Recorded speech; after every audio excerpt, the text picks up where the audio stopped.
Hello friends, BPSC Bihar में आपका स्वागत है। इस वीडियो के अंदर हम 69th बीपीएससी प्रीलिम्स में पूछे गए पॉलिटी के क्वेश्चंस को डिस्कस करने वाले हैं। टोटल 10 क्वेश्चंस हैं। आप देख सकते हैं क्वेश्चन नंबर 101 से लेकर के 110 तक है। ये सेट ए है। बीपीएससी की ऑफिशियल वेबसाइट पे ये वाला क्वेश्चन पेपर अवेलेबल है। You people can also download. No with the passing time also we can see that the nature of the question has changed a lot. अब polity के questions की संख्या भी कम होती जा रही है और साथ के साथ उसका नेचर भी एनालिटिकल होता जा रहा है। तो हमें ये ध्यान रखना होगा कि ये जब एनालिटिकल क्वेश्चंस पूछे जा रहे हैं तो इनको हम हैंडल कैसे करेंगे और कहाँ कहाँ से पूछे जाते हैं, एरियाज़ कौन से हैं जिन पे हमें थ्रस्ट देना है। बहुत सारी और चीज़ें होती हैं जो किसी भी सब्जेक्ट, किसी भी पेपर को प्रिपेयर करने से पहले ध्यान में दिया जाता है। और the best resource for that is to see the question papers, the past year question papers. इसीलिए आगे आने वाले एग्ज़ाम्स के लिए, चाहे वो 78th हो या दूसरे एग्ज़ाम हो जो बिहार में होते हैं, एसएससी का एग्ज़ाम हो, Bihar SSC, teacher recruitment examination, इन सब एग्जामिनेशन के लिए बीपीएससी में पूछे जाने वाला ये वाला क्वेश्चन काफ़ी इंपॉर्टेंट है। अगर आपको पॉलिटी की तैयारी करनी है तो एक बार ये वीडियो ज़रूर देख करके आगे तैयार करना शुरू करिएगा अपने सब्जेक्ट को। आइए डिटेल में इन क्वेश्चंस के एनालिसिस करते हैं। The first question is, consider the following statements about collegium system. पहला ऑप्शन है the Supreme Court Collegium is a 5-member body which is headed by the incumbent Chief Justice of India and comprises 4 other judges, senior most judges of the court at that time. Okay, ये option तो सही लग रहा है। Next option देखते हैं। The Parliament by law has evolved the collegium system. This option is wrong because Parliament ने collegium system को evolve नहीं किया है। Rather, Parliament ने इसके ऊपर कुछ work ही नहीं किया है collegium system के ऊपर। Collegium word itself is missing in the constitution. ये constitution में नहीं है। तो क्योंकि ये word constitution में नहीं है तो Parliament ने इसके ऊपर कोई काम नहीं किया है। Rather, एक National Judicial Appointment Council बनी थी और उसको भी फाइनली ख़त्म कर दिया गया। अभी वो एग्जिस्ट नहीं करती है। ठीक है, तो ये वाला ऑप्शन जो है गलत है। पार्लियामेंट ने इसको इवॉल्व नहीं किया कॉलेजियम सिस्टम को। द जजेस of the Supreme Court and High Courts are appointed only through the collegium system. ये भी सही दिख रहा है। सेकेंड ऑप्शन है माफ़ करिएगा, फोर्थ ऑप्शन है the collegium system was introduce in the year 1993 bye justice PN. Bhagwati in the landmark first जजेस केस। तो हमें पता है पी.एन. भगवती जजमेंट जो थी वो सेकंड जजेस केस से रिलेटेड है, फर्स्ट जजेस केस नहीं। ये गलत यहाँ पे है ये वाला स्टेटमेंट। अब आकर देखते हैं कि क्या पूछा जा रहा है, इन्होंने किस तरह से फ्रेम किया है इसको। स्टेटमेंट्स चारों दे दिए गए हैं, इनमें हमें करेक्ट पेयर्स चुनने हैं। विच of the above statement is और आर करेक्ट। तो ऑप्शन ए है ओनली 1, बी है 1 and 2, सी है 3 and 4, डी है 1 and 3। तो फ्रेंड्स, हम यहाँ पे सीधे सीधे देख सकते हैं कि सबसे इजी जो रिमेंबर करने के लिए था वो ये कि जो जजेस केसेस हुए, हमको पता है टोटल 4 जजेस केसेस हम जानते हैं रिलेटेड टू जुडिशरी अपॉइंटमेंट। तो जो 4 जजेस केसेस हैं उनमें पी.एन. भगवती जजमेंट सबसे इम्पॉर्टेंट है, 1993 में आई थी और ये जो है सेकेंड जजेस केस से रिलेटेड है। तो अगर आपको थोड़ी सी रोशनी इस पर डालनी हो तो मैं ज़रा बता देती हूँ। 4 जजेस केस हुए हैं भारत में अभी तक, 4 जजेस केसेस। जो फर्स्ट जजेस केस था वो 1982 में हुआ था और उसमें क्या हुआ था ना, very first time it was talked कि कैसे ट्रांसफ़र और जजमेंट्स होंगे, ट्रांसफ़र और अपॉइंटमेंट होगी जजेस की। So related to transfer and appointment पहला जजेस केस हुआ 1982 में और उसमें निकल करके आया कि चीफ जस्टिस ऑफ इंडिया जो है उनकी प्रेमेसी होगी इन डिसाइडिंग इन कंसल्टेशन कि कौन से जजेस का अपॉइंटमेंट और जो भी सीनियर मोस्ट जजेस होते हैं सुप्रीम कोर्ट के, उनका अपॉइंटमेंट और ट्रांसफ़र कैसे होगा। उसके बाद आता है सेकंड जजेस केस जो हुआ 1993 में और इसमें थे जस्टिस पी.एन. भगवती जिन्होंने जजमेंट दिया और उस जजमेंट के थ्रू हमारा कॉलेजियम सिस्टम जो हिस्टोरिकल है ये निकल करके आया। कॉलेजियम सिस्टम के थ्रू अपॉइंटमेंट का प्रोसेस आया। ये सेकंड जजेस केस की बात है 1993 में। तो ये स्टेटमेंट तो उस बेसिस पे गलत हो जाता है। ठीक है, फिर आते हैं थर्ड जजेस केस होता है। ये 1993 में एक्चुअली एक जजेस केस है नहीं, रादर आपको पता होगा कि आर्टिकल 143 के अंतर्गत प्रेसिडेंट के पास पावर होती है कि वो सुप्रीम कोर्ट से एडवाइस ले सके on certain matter of importance like of that of a law और कोई और इशू हो तो उस टाइम पे 1993 में KR नारायणन प्रेसिडेंट थे। उन्होंने सुप्रीम कोर्ट को रेफरेंस किया था कि जजेस के अपॉइंटमेंट और ट्रांसफ़र प्रोसेस में आप सुप्रीम कोर्ट अपना ओपिनियन दे। उस ओपिनियन के रिस्पॉन्स में सुप्रीम कोर्ट ने जो बोला था, जो भी स्टेटमेंट दी थी, that opinion is considered as the third जजेस केस, और निकल के यह आया था कि कलेजियम को एक्सपांड किया गया था। तो जो कलेजियम एक्सपांड हुई थी वो अब 5 मेंबर्स की कलेजियम हो गई थी, 5 मेंबर्स, जिसमें कि 4 सीनियर मोस्ट जजेस of Supreme court plus 1 chief justice of India होंगे, और ये बनाएंगे कलेजियम हमारा 5 मेंबर का। ठीक है, ये है थर्ड जजेस केस। फिर एक और आता है फोर्थ जजेस केस, जिसकी चर्चा होती है। ऑल्दो ये जजेस case it is not about the collegium system as such, rather it is about the Supreme Court invalidating the National Judicial Appointment Council।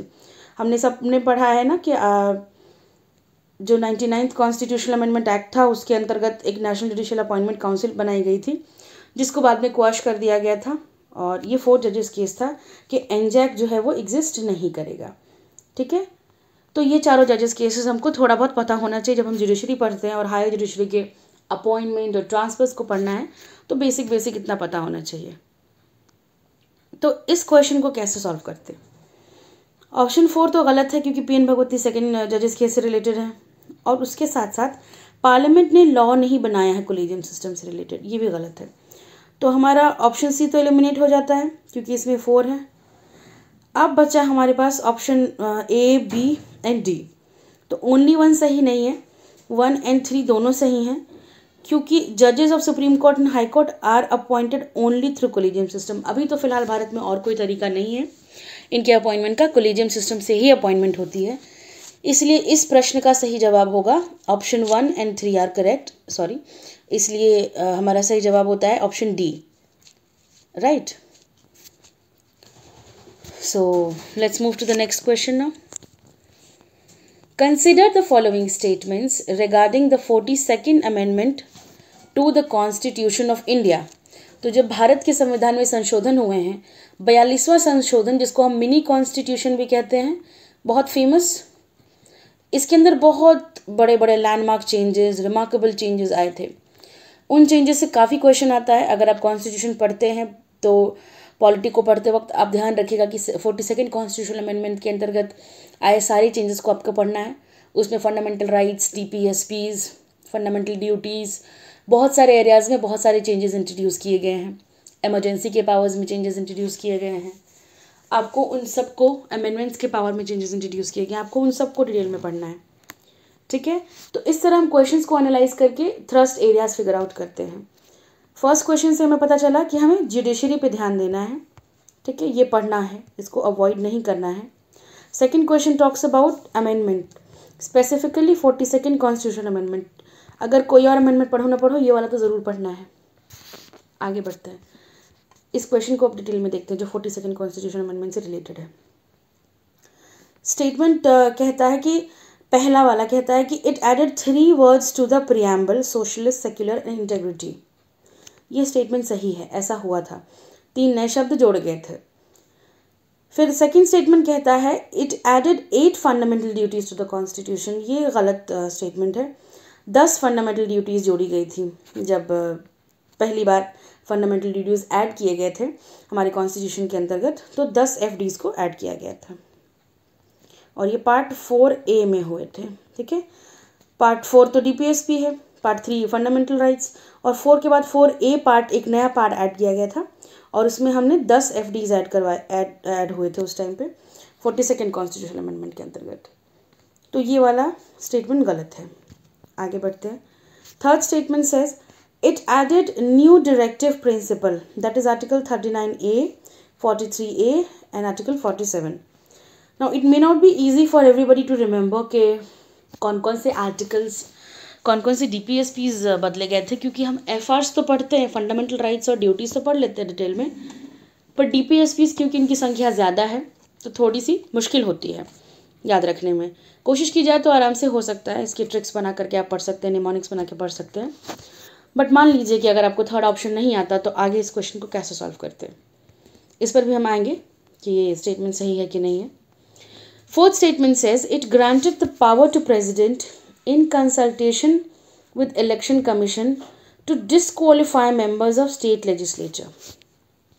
All right, so these are the four statements और इनके options अभी देख लेते हैं। They are asking which of the above statements are incorrect, गलत कौन सा है। तो आप देखिए कि ऑप्शन सेकंड तो पक्का ही गलत है, तो ऐसा वो स्टेटमेंट जिसमें ऑप्शन सेकंड हो वो गलत होगा। ऐसे हमें मिलते हैं दो स्टेटमेंट्स, ऑप्शन ए, ऐसे दो ऑप्शन है, option A and option C, एक और दो, दो और तीन। तो ऑप्शन ए सही है, इस बात की तो हम इस बात के लिए हम निश्चिंत हैं, क्योंकि ये इजी है रिमेंबर करना। इसको एक ट्रिक से, एक निमोनिक से भी याद करते हैं, सिस, SIS, सिस, बहन के लिए शॉर्ट फॉर्म यूज़ करते हैं, और नहीं तो आप वैसे भी याद रख सकते हैं, सिस। These 3 new words were added in the 42nd constitutional amendment to the preamble of India. आज से आप याद रखिए, अगर आपको नहीं पता ये कोड तो लिख लीजिए कहीं पर। तो हमें पता है पहला तो सही है ही, लेकिन दूसरा तो गलत है। तो ऐसा कोई कॉम्बिनेशन जिसमें 1 and 2 होगा वो तो नहीं हो सकता, मतलब ये ऑप्शन नहीं है। तो इनकरेक्ट जो है वो सेकंड तो है ही है, इसके साथ थर्ड भी होगा, तो ऑप्शन सी इस तरह से सही हो जाता है। Thus we have statement 1 and 4 as correct, ठीक है, and 2 and 3 are wrong। अब इसको थर्ड वाले को ना थोड़ा सा डिटेल में बता देती हूँ मैं, कि जो हमारा 42nd कॉन्स्टिट्यूशनल अमेंडमेंट था ना, उसमें काफ़ी सारे DPSPs के अंदर चेंज किए गए थे। तो जो मेजर चेंजेस थे वो ऐसे हैं कि आर्टिकल 39 का सब्जेक्ट मैटर चेंज किया गया था, ठीक है, इसका सब्जेक्ट मैटर चेंज किया गया था। It was related to the right to secure the opportunities for healthy development of children। उसके अलावा एक जो अमेंडमेंट है वो ऐसी है, और 3 नए DPSPs को ऐड किया गया था। तो total 4 amendments, actually 3 + 1, 3 new DPSPs and 1 article जिसका सब्जेक्ट मैटर चेंज किया गया है, और 3 नए DPSP ऐड किए गए थे। वो 3 नए DPSPs थे 39A, this talks about equal justice and free legal aid to poor. उसके बाद था एक 43A, this talks about participation of workers in management of industries and other things related that organisations and all. और एक और article था 48A। एक और बात बता दूं, ये जो 48A है, it was related to protection and improvement of environment and forest resources.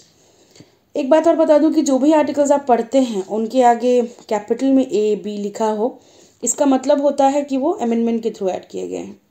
अगर कोई ऐसा आर्टिकल है जिसके आगे मान लीजिए ऐसे स्मॉल में लिखा है A, B, इसका मतलब ये उस आर्टिकल का सब क्लॉज है जो ओरिजिनल कॉन्स्टिट्यूशन में ही था। लेकिन अगर कोई आर्टिकल ऐसा है जिसके बगल में, जिसके राइट साइड में आपको कैपिटल में दिख रहा है अल्फ़ाबेट A या B या C, इट मीन्स कि इसको अमेंडमेंट के थ्रू ऐड किया गया है। These are signs which is used in constitution. तो आपको लर्निंग में आसानी होने के लिए मैं एक और इम्पॉर्टेंट नोट दे रही हूँ यहाँ से। तो हमने देख लिया कि article 39A, 43A, 48A introduce किए गए थे। यहाँ पे 39A है, 43A है और 47। एक और चीज़ जो मैंने ट्रिक बताई उससे काम बन जाता है। आर्टिकल 47 नया डायरेक्टिव नहीं हो सकता, क्योंकि नए किसी भी डायरेक्टिव को जब हम डालेंगे तो उसके पीछे कैपिटल A लगाएंगे, या फिर कैपिटल B अगर वो दूसरा चेंज है तो सबसीक्वेंट ऑर्डर में, या कैपिटल C अगर वो तीसरा चेंज है तो इन सबसीक्वेंट ऑर्डर, ठीक है। तो नए डायरेक्टिव के तौर पे 43A and 39A is correct, but 47 is not. So even if you were not able to remember और रिकॉल के वो कौन से आर्टिकल्स ऐड किए गए थे, आप इसको छांट सकते थे अगर आपको रूल्स पता होते कॉन्स्टिट्यूशन को लिखने में, और उसको पढ़ते वक्त क्या ध्यान रखना है कि कोई भी अमेंडमेंट है तो उसके बगल में एक कैपिटल अल्फ़ाबेट होना चाहिए। 47 के बगल में ये मिसिंग है, हालांकि जो एडेड आर्टिकल था वो 48A था। फाइन, अगर यहाँ 47A होता तो ज़्यादा कन्फ्यूजन होती, बट इन्होंने चीज़ों को ईजी रखा है काफ़ी हद तक। Now they have also asked कि added, they are not also asking about the amendment in the subject matter.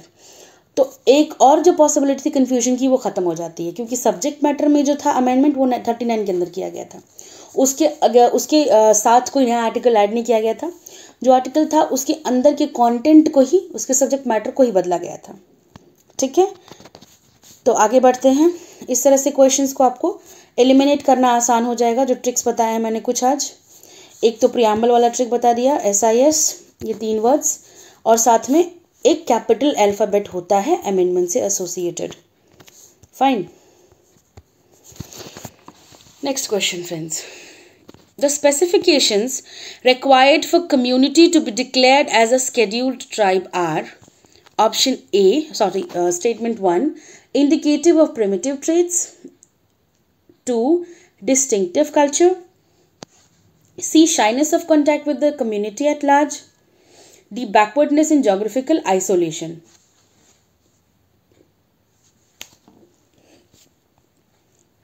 Which of the above are correct? Options है A 1 and 2, B 2, 3 and 4, C 1, 3 and 4 and D all of the above. तो अगर आपने पढ़ा होगा थोड़ा भी scheduled tribes declare करने के बारे में, या थोड़ी भी इन्फॉर्मेशन होगी आपको, ऑल्दो ये काफ़ी चर्चा में रहने वाला टॉपिक है, तो आपको पता होगा कि ये सारे के सारे ही क्वालिफिकेशंस हैं, ये सारी की सारी स्पेसिफिकेशंस हैं, माफ़ कीजिएगा। प्रिमिटिव ट्रेड्स भी होने चाहिए, एज इन वो मोड ऑफ ऑक्यूपेशन उनका एग्रीकल्चर हो, हंटिंग हो, हंटर गैदरर्स हो, या कुछ agriculturist and Hunter gatherers mostly, कुछ ऐसा जो कि मॉडर्न सोसाइटी ना प्रैक्टिस करती हो, इस तरह का उनका ऑक्यूपेशन हो। और दूसरे प्रिमिटिव ट्रेड्स, उनकी ड्रेसिंग पैटर्न, उनकी इंस्टीट्यूशंस जो है वो हमारे जैसी ना हो। दूसरा डिस्टिंक्टिव कल्चर। तीसरा कि उनको कम्युनिटी एट लार्ज से कांटेक्ट में आने में शाइनेस है, इसीलिए वो लोग किसी अलग एरिया में रहना प्रेफर करते हैं। तीसरा वो जोग्राफिकल लोकेशन ऐसी हो कि वो आइसोलेटेड हो, दूर दराज के इलाकों में, जंगल पहाड़ में, आइलैंड्स पे। और बैकवर्डनेस हो in terms of economy, education and other things. ये सारे ही क्वालिफिकेशंस, स्पेसिफिकेशंस रिक्वायर्ड हैं for a tribe to be called scheduled tribe, इसलिए ऑप्शन आंसर होगा D, option D, all of the above. अगला प्रश्न देखते हैं दोस्तों।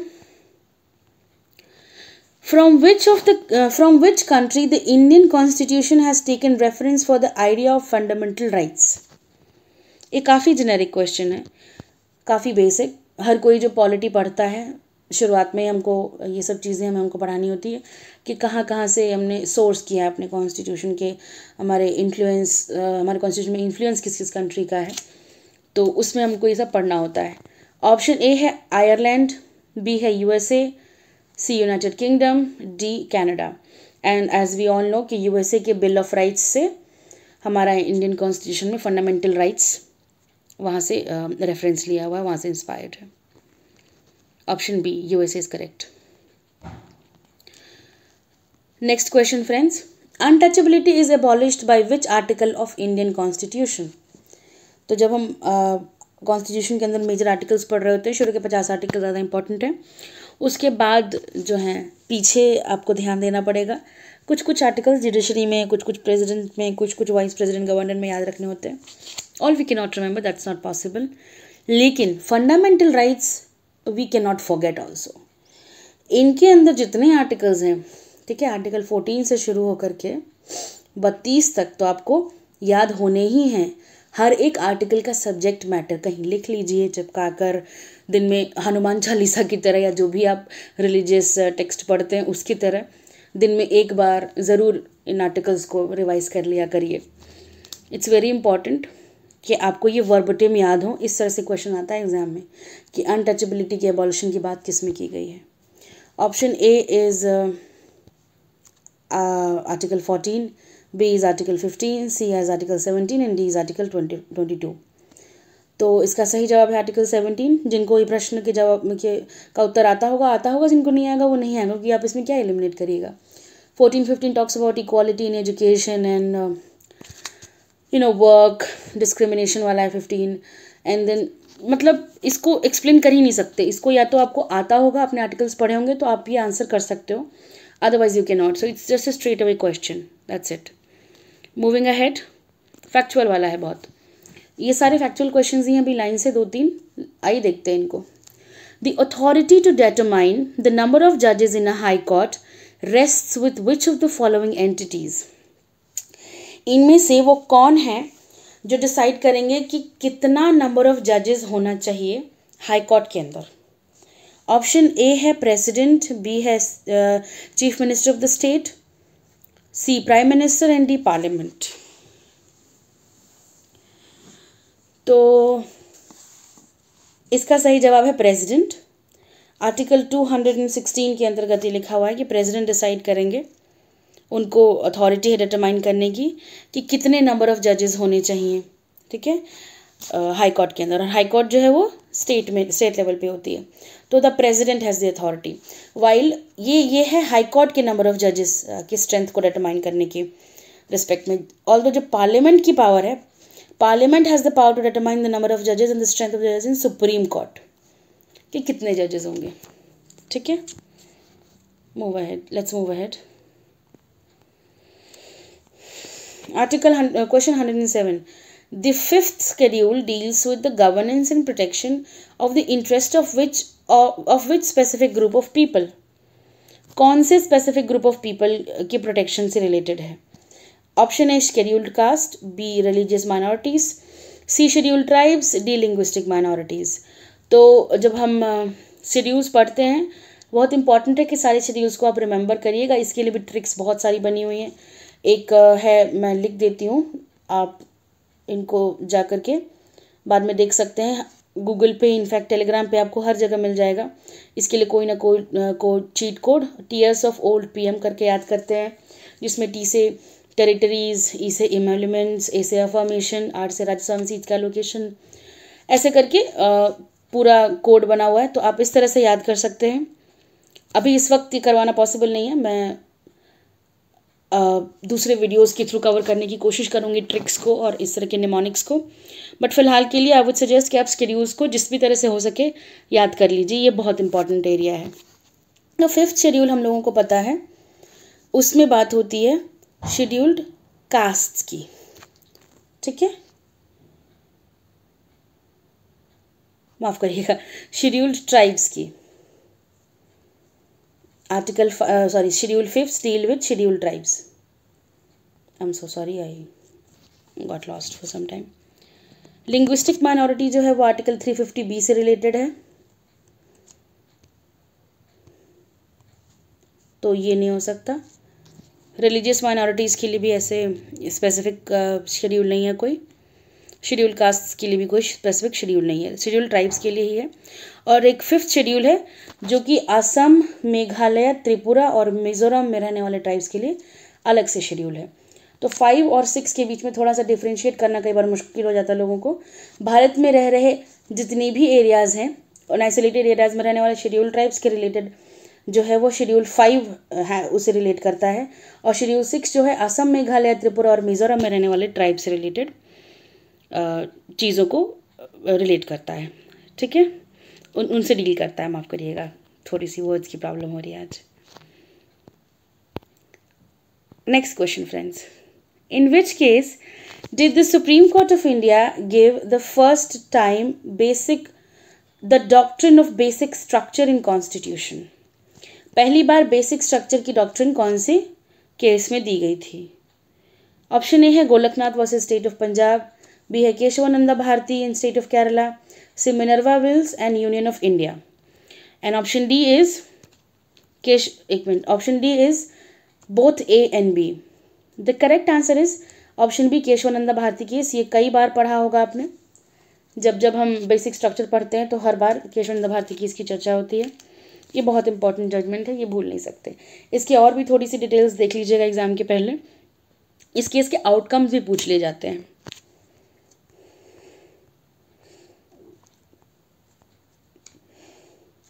Next question. Match the following political parties listed in list 1 with their years of establishment in list 2. तो आप देख सकते हैं यहाँ पे कुछ पॉलिटिकल पार्टीज लिखी हैं ए वाले साइड पे, और इधर साल लिखे हैं। जिनको पॉलिटिक्स में इंटरेस्ट नहीं है वो डर सकते हैं एक बार इस सवाल को देख करके।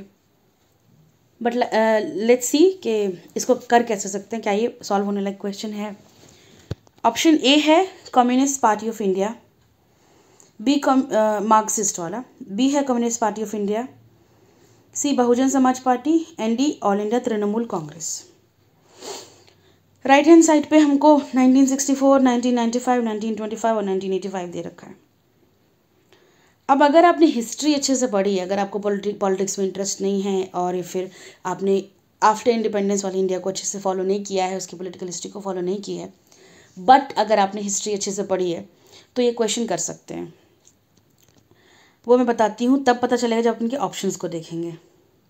ये ऑप्शन में कोड दिया हुआ है, ठीक है। ये सारे कोड्स को मैं भी रीड आउट नहीं करूँगी। पहले हम आते हैं ऊपर अपने ऑप्शंस पे। यहाँ पर देखिए कम्युनिस्ट पार्टी ऑफ इंडिया, ये हमें सबको याद है कि 1925 में इस्टेब्लिश हुई थी। ये हमें हिस्ट्री में पढ़ना होता है। बेसिक हिस्ट्री जब हम पढ़ते हैं तो हम ये क्वेश्चन डील करते हैं। तो क्या ऑप्शन बी को सी से रिलेट किया हुआ है किसी भी क्वेश्चन के अंदर, ऑप्शन के अंदर? इन दिस ऑप्शन वी सी कि ये जो क्वेश्चन, एक सेकेंड माफ़ करिएगा, ये जो बी है, बी का थ्री है क्या किसी में? और अगर वही है सिर्फ तो बन जाएगा क्वेश्चन। आप यहाँ देख सकते हैं बी का 3 है, बाकी सब में बी का 3 है नहीं, तो ये क्वेश्चन सिर्फ एक ऑप्शन के आने से ही बन जाता है। ए का 1, बी का 3, सी का 4, डी का 2। तो इस तरह से ये सवाल ऐसे होते हैं कि communist party of India Marxist जो थी वो 1964 में बनती है, कम्युनिस्ट पार्टी ऑफ इंडिया 1925 में बनती है, ठीक है, और बहुजन समाज पार्टी 1984 की है, और ऑल इंडिया तृणमूल कांग्रेस सबसे लेटेस्ट 1998 की बनी हुई पार्टी है। इस तरह से ऑप्शन ए है। लेकिन अगर आपको हिस्ट्री याद होती, कम्युनिस्ट पार्टी ऑफ इंडिया का फॉर्मेशन वाला ईयर याद होता, तो आप ये क्वेश्चन कर सकते थे। It was not that difficult. आगे बढ़ते हैं to the last question of this polity series. इस लेक्चर में लास्ट क्वेश्चन है, under which article the speaker can allow any member of house to speak in his or her mother tongue? Option A is article 101 clause 1, option B article 122 clause 2, option C article 120 clause 1 and option D both A and B। तो ये question थोड़ा मुश्किल था, कईयों ने नहीं solve किया है। जिनको डिटेल में आर्टिकल्स याद रहे होंगे तो वो कर सकते हैं, लेकिन क्योंकि लैंग्वेज, मदर टंग ये आजकल चर्चा में थी, तो इन एरियाज़ पे ध्यान देना होगा। मदर टंग से रिलेटेड एक और क्वेश्चन था कि it was about I think the survey, जिसमें ऑप्शंस थे कि कितनी भाषाएं हैं भारत में, मदर टंग्स कितनी भाषाओं में सर्वे हो चुके हैं, कुछ इस तरह का क्वेश्चन था। I am not able to exactly recall that question, but yes, mother tongue and languages, Indian languages, ये काफ़ी ज़्यादा चर्चा में रहती है, न्यूज़ में रहती है, इसलिए इनसे रिलेटेड आर्टिकल्स और टॉपिक्स को भी ध्यान में रखना है। इस क्वेश्चन का वैसे सही जवाब है आर्टिकल 100 क्लॉज 1, 20 क्लॉज 1। इस आर्टिकल के अंतर्गत स्पीकर जो हैं किसी भी मेंबर को अलाउ कर सकते हैं कि वो अपनी भाषा में बात करें, अगर उन्हें हिंदी या अंग्रेज़ी में बात करना नहीं आ रहा है तो, अगर वो उसके साथ सहज नहीं है तो इस तरह से हमने देख लिया कि 10 क्वेश्चंस जो पूछे गए थे पॉलिटी में 69 बीपीएससी के अंदर, उन सबको डिस्कस कर लिया है। अगर आपको वीडियो अच्छी लगी हो friends, please do like, share करिए, सब्सक्राइब करिए, spread it so that I also get the incentive to work hard and come up with good videos to help you out all. That's it for this video. Thank you so much.